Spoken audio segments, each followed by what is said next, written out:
When I lost my husband, I thought God was punishing me.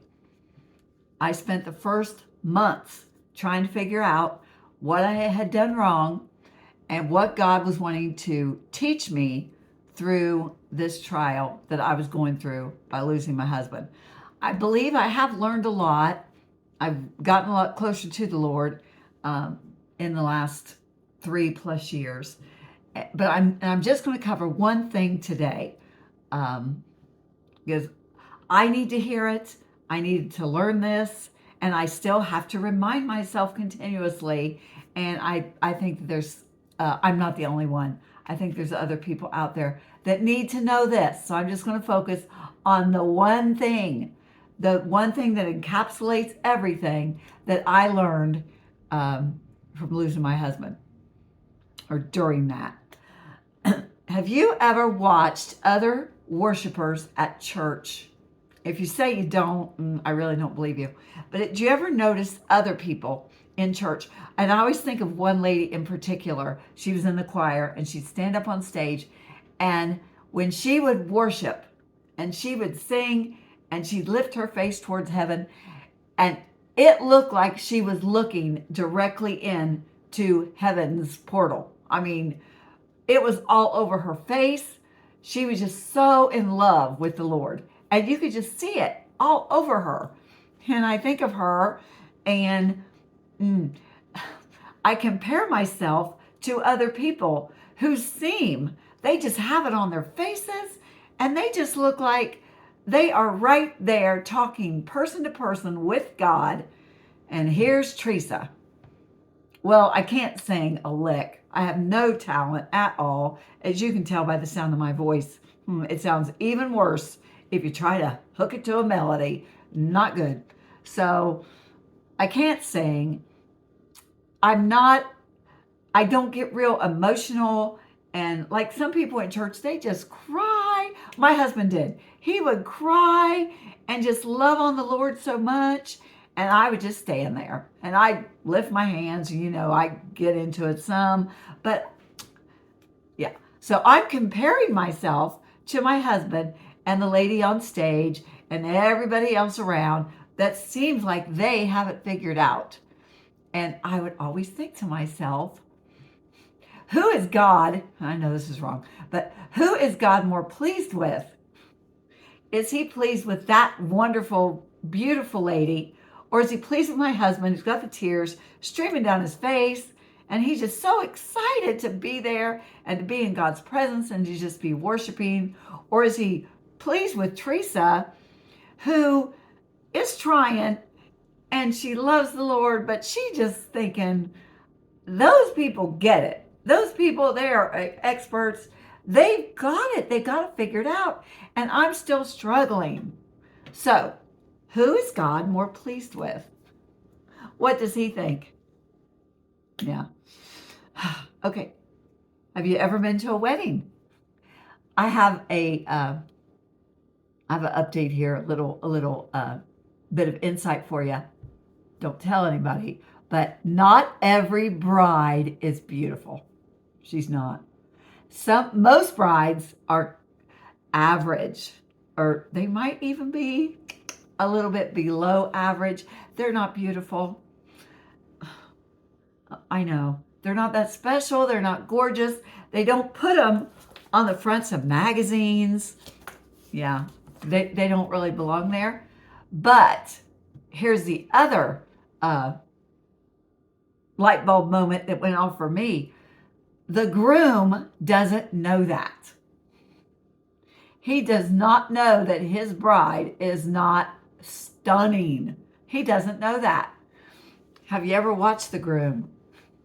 When the bride steps out and she starts down the aisle, have you ever looked at the groom's face? We never do, because we're looking at the bride, because she's the star of the show. She's gorgeous, and we're all just so love her and so happy for her. So we're not looking at the groom. But next time, take a look at the groom. He does not know his bride is not beautiful. He don't have a clue. I'll never forget it.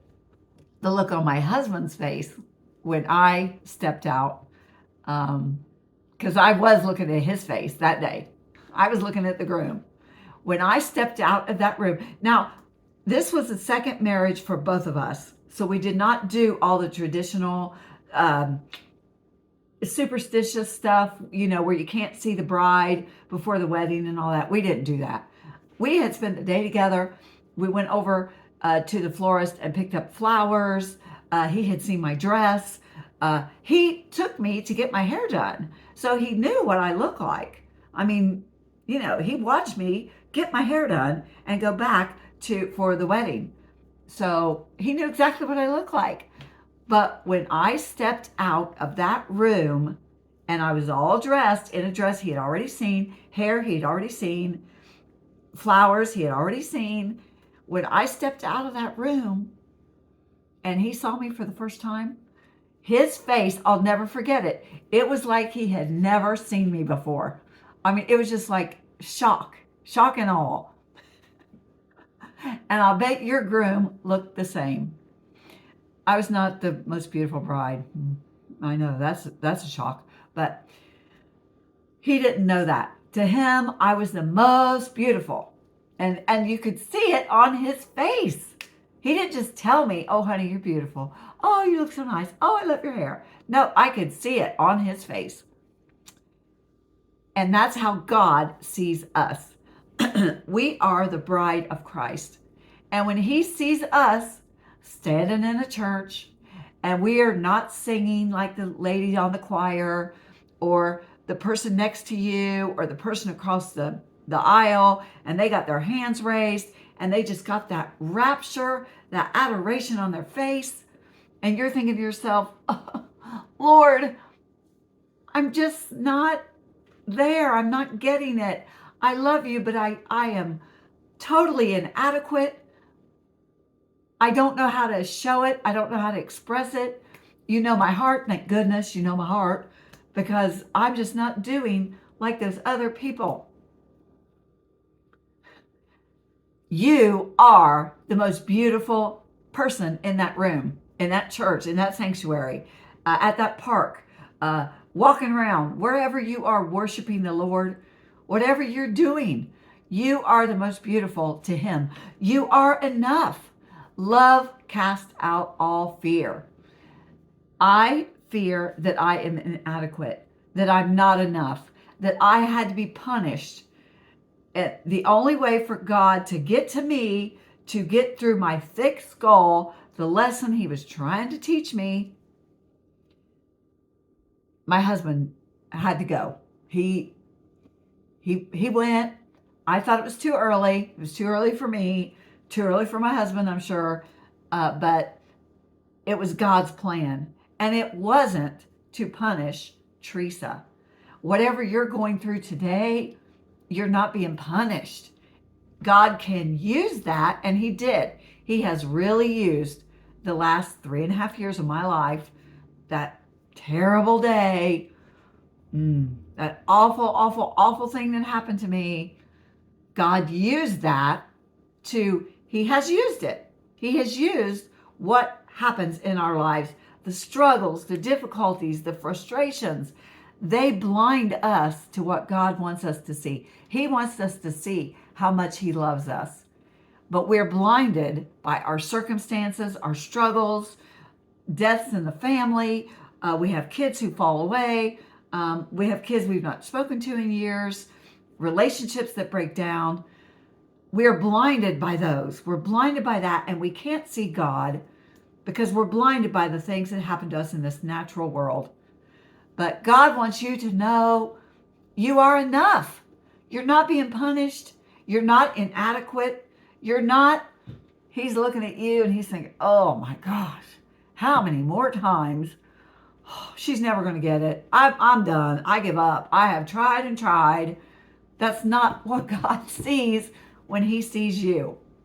He sees you like that groom when that bride steps into view, and that groom's face, it is all over his face. She is the most beautiful woman he's ever seen. That is what's on God's face when he sees all of us, his bride, and if you're a guy, I apologize, you know what I'm saying. You also are the bride of Christ, and that's what God sees.